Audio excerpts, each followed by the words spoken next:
Olá, eu sou a professora Mônica e na aula de ciências de hoje nós vamos falar sobre os estados físicos da matéria e suas características. Ao nosso redor, a matéria ela é encontrada nos três estados físicos: sólido, líquido e gasoso, conversíveis entre si. Todos os materiais que nos cercam e nós mesmos somos constituídos de pequenas partículas chamadas átomos, que interagem entre si a todo momento com maior ou menor intensidade. A intensidade dessa interação é um dos fatores que interferem na organização das partículas e nos diferentes estados físicos da matéria. Para representar essas partículas, que são muito pequenas, iremos utilizar o método científico. Os métodos científicos, eles são utilizados para facilitar a compreensão de algo muito difícil de ser visto ou muito complexo para ser completamente entendido, sem a representação visível. Por exemplo, as células e seus componentes e os átomos. Iremos utilizar o modelo científico do átomo proposto pelo químico e físico inglês John Dalton, que considerava os átomos como bolas maciças e de bilhar. Aqui nós temos uma representação da molécula de água, uma fórmula espacial, onde a esfera vermelha representa o átomo de oxigênio e as esferas azuis representam o átomo de hidrogênio, na proporção de 2 hidrogênios para 1 oxigênio, que seria a fórmula da água, H2O. Aqui nós temos a fórmula estrutural, que é utilizado o símbolo atômico, no caso o hidrogênio, o H, e o oxigênio, a letra O. Os estados físicos da matéria. Aqui nós temos a representação do estado sólido, líquido e gasoso, e aqui a gente tem a maneira como eles são encontrados na natureza. Então nós temos o gelo representando o estado sólido, a água que pinga representando o estado líquido e a fumacinha representando o vapor, que é o estado gasoso. As características macroscópicas dos estados físicos. Nós temos o estado sólido com uma forma fixa e o volume fixo. Ele dificilmente sofre compressão e ele não possui fluidade, ele não evapora com facilidade. Aliás, ele não evapora. Uma característica dele é que as partículas são muito organizadas e existe uma atração muito forte entre essas partículas, o que não permite que ele se movimente. Por isso, o máximo é o movimento de vibração. Já o estado líquido, ele possui a forma do recipiente que o contém, mas o seu volume permanece fixo. Ele não sofre compressão, mas ele apresenta bastante fluidez.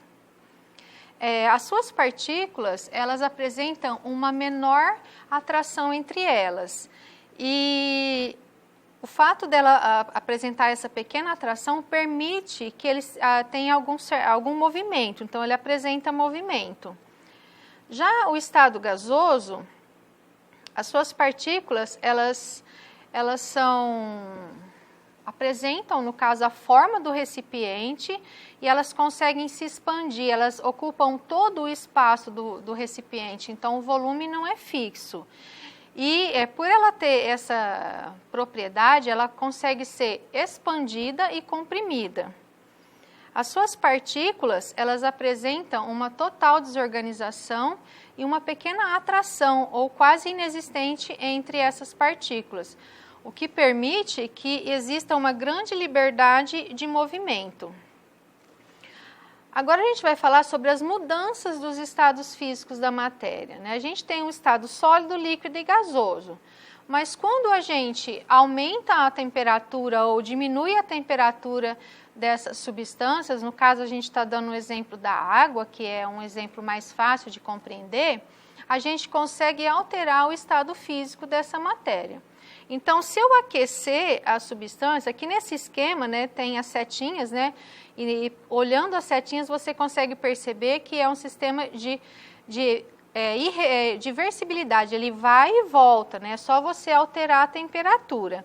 Então aqui, se eu oferecer calor ao estado sólido, a gente tem a passagem do estado sólido para o estado líquido. Essa passagem é chamada de fusão. Um exemplo bem simples é quando o gelo está derretendo. A outra passagem é a vaporização, que é a passagem do estado líquido para o gasoso. Mas a vaporização, ela se divide em 3 tipos. Aqui no caso a gente tem a evaporação, que é uma passagem lenta do estado líquido para o gasoso. Um exemplo são as roupas, né, secando no varal. O próximo é a ebulição, é um outro exemplo de vaporização, que é uma passagem rápida do estado líquido para o gasoso. Aqui o exemplo de uma água fervendo, né, na panela. Temos então a calefação, que é uma passagem instantânea do estado líquido para o gasoso. Um exemplo é quando a gente joga a água numa chapa bem quente, faz até um barulhinho, né? É bem instantâneo. Agora, diminuindo a temperatura. Se a gente diminuir a temperatura do estado gasoso, a gente vai obter o inverso. Então, quando eu diminuo a temperatura, eu tenho a passagem do estado gasoso para o estado líquido. Um exemplo bem comum é o da garrafinha com água gelada. A gente sempre observa que do lado de fora se forma várias gotículas de água. Mas de onde vem essa água? Essa água, ela vem do vapor de água que está ao redor dessa garrafinha, que está no ar atmosférico. Então, quando ele encontra uma superfície mais fria, ele volta do estado gasoso, né, ele volta para o estado líquido. Então, essa é a condensação. A solidificação é a passagem do estado líquido para o sólido. Aí um exemplo bem simples, né, quando a gente coloca a água líquida para formar os nossos cubinhos de gelo lá no congelador. A sublimação já é uma passagem que não é muito comum, porque ela acontece em algumas substâncias somente. É uma passagem direta do estado sólido para o gasoso. O exemplo que a gente tem é o gelo seco e as bolinhas de naftalina. O ciclo da água. Bom, sobre o ciclo da água, a gente provavelmente já viu em vários momentos essa imagem, mas é importante saber que o ciclo da água, ele acontece com um processo natural na presença do sol. O sol, ele vai aquecer a água, né? E essa água vai evaporar. Quando ela evapora, ela não carrega com ela as substâncias que foram dissolvidas nela, por exemplo, a poluição ou qualquer outro tipo de poluição. Então, isso é uma maneira natural de purificar a água. Essa água evaporando, ela vai formar as nuvens, né? Essas nuvens, elas vão ficando cada vez mais pesadas, até que em algum momento ela cai em forma de chuva. Caindo em forma de chuva, ela vai repor a água nos mares, nos rios e no lençol de água freático. Não é só essa água do rio que evapora também a água dos seres vivos também, a água do corpo das pessoas, a água das plantas. Então, qualquer água presente em qualquer ambiente, ela sofre essa evaporação, que é um processo natural. E isso é importante, né, porque a gente tem aí, no caso, a renovação da água pura e repondo a água também nos mares e rios.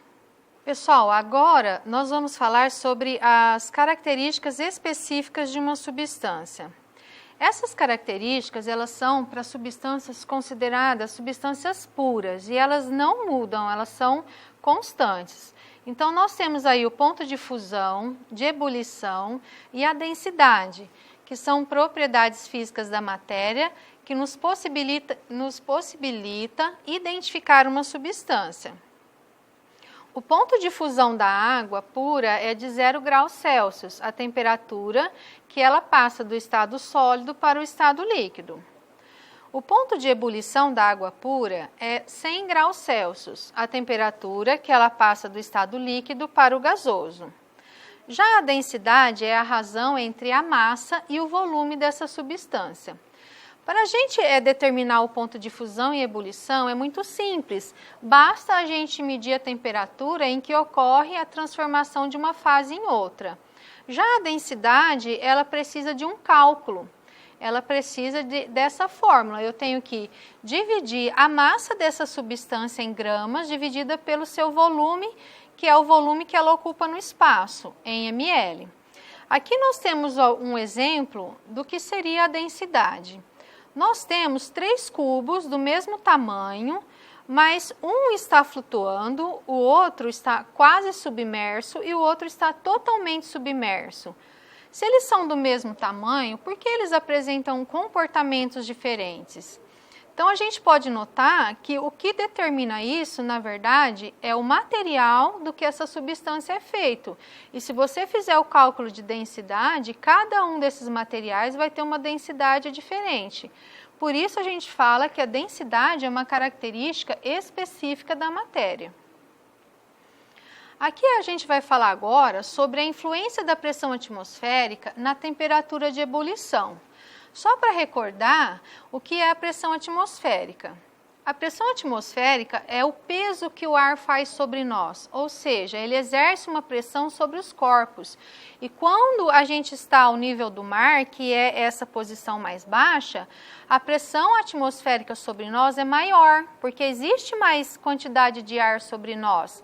A partir do momento que a gente vai subindo, né, a uma certa altitude, essa pressão atmosférica diminui, porque lá em altitudes altas, a quantidade de ar sobre nós ela vai ser bem menor. Aqui nós temos a temperatura de ebulição da água ao nível do mar, que é 100 graus, ou seja, a altitude de 0 metros. Isso é o nível do mar, a gente considera a altitude 0. À medida que a altitude aumenta, a camada de ar sobre o local vai diminuindo e, consequentemente, a pressão exercida pelo ar sobre o líquido também. Portanto, a temperatura de ebulição da água e de outros líquidos diminui à medida que aumentamos a altitude. Aqui nós temos uma imagem, né, para mostrar que conforme nós vamos subindo, essa temperatura da água a temperatura necessária, né, para que ela entre em ebulição, ela vai diminuindo. Ou seja, a gente vai precisar de menos calor quanto mais alto a gente for. Então, aqui nós temos ao nível do mar a água, né? A gente está usando o exemplo da água a 100 graus Celsius. Em São Paulo, que é a 750 metros de altura do nível do mar, a água ferve a 98 graus. Em Brasília, que é 1.100 metros de altitude, a 96 graus.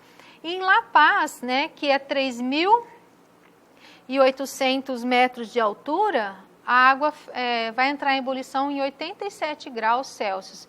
E quanto mais alto a gente for, menos calor eu vou precisar para que essa água entre em ebulição. Algumas curiosidades. Aqui a gente fala sobre por que o alimento ele cozinha mais rápido na panela de pressão. Quando o líquido ferve, ele entra em ebulição dentro da panela, ele começa a produzir vapores. Esses vapores, eles se agitam, eles são partículas agitadas. E eles não têm por onde sair. A abertura de saída ela é muito pequena. Então, isso aumenta a pressão interna, né, desse líquido dentro da panela. E a temperatura dele consegue atingir alturas mais altas. Se com uma panela aberta a água atinge 100 graus Celsius, numa panela de pressão ela pode chegar até 160 graus e com isso o alimento cozinha mais rápido. Um outro exemplo aqui, mas que não está relacionado à pressão atmosférica, é o do banho-maria, que é uma técnica muito utilizada, né, de aquecimento de substâncias ou de misturas, para que essa substância seja aquecida lentamente, né, e de uma maneira uniforme. Então, na aula de hoje, nós falamos, né, sobre as características da matéria e eu conto com vocês na próxima aula. Até lá!